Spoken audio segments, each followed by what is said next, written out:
Hi hello എല്ലാവരും സുഖമായിട്ടിരിക്കുന്നോ?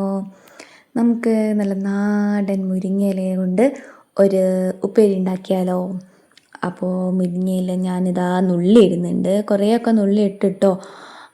ഞാൻ അവസാനമായപ്പോഴാണ് വിചാരിച്ചത് നിങ്ങൾക്കൊന്ന് കാണിച്ചു തരാം ഇല കൊണ്ട് എങ്ങനെയാണ് ഞങ്ങൾ ഉപ്പേരി ഉണ്ടാക്കുന്നതെന്ന്.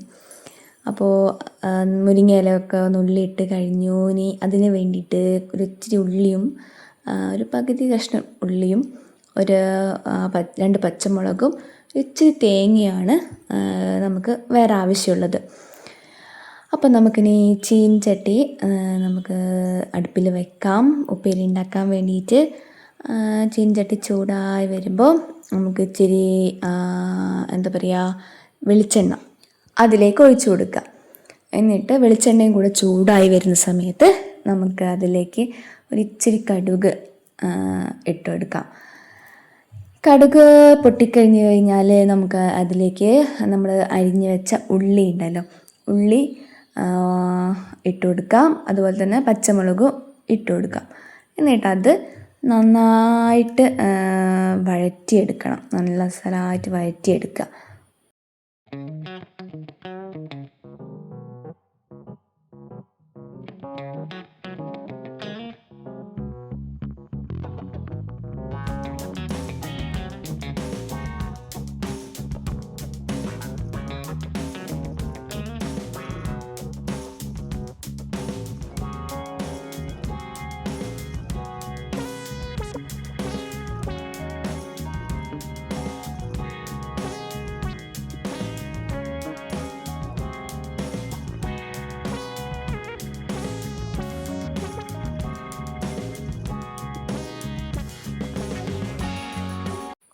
അപ്പോൾ നന്നായിട്ട് ഉള്ളിയും പച്ചമുളകും ഒക്കെ നന്നായിട്ട് വഴന്ന് വന്നിട്ടുണ്ട്.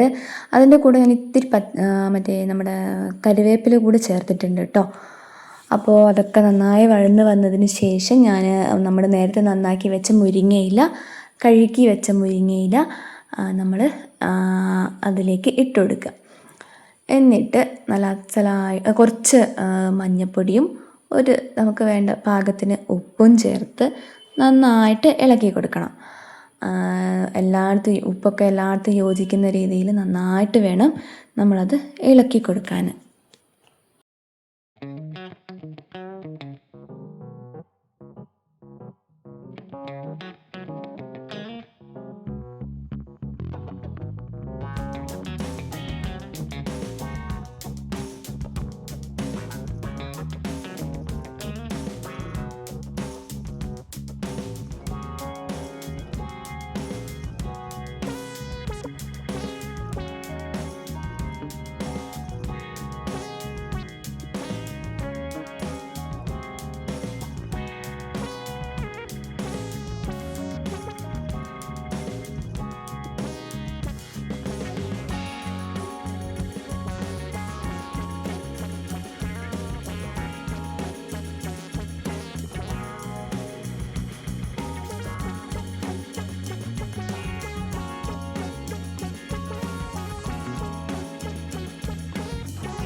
നന്നായി ഇളക്കി യോജിപ്പിച്ചതിന് ശേഷം നമുക്ക് 2-3 മിനിറ്റ് നമുക്കതൊന്ന് മൂടി വെച്ച് വേവിച്ചെടുക്കണം.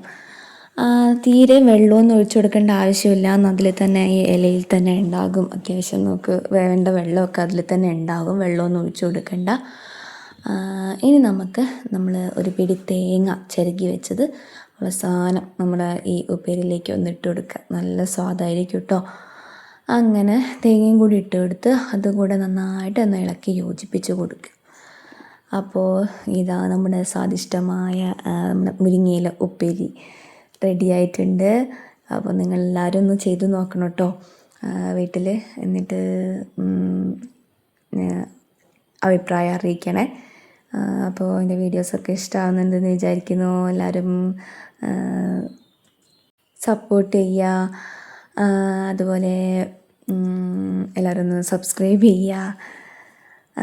അപ്പോൾ അത്രയൊക്കെ തന്നെ. ഇനി പുതിയൊരു വീഡിയോ ആയിട്ട് കാണുന്നത് വരേക്കും എല്ലാവർക്കും ടാറ്റാ ബൈ ബൈ.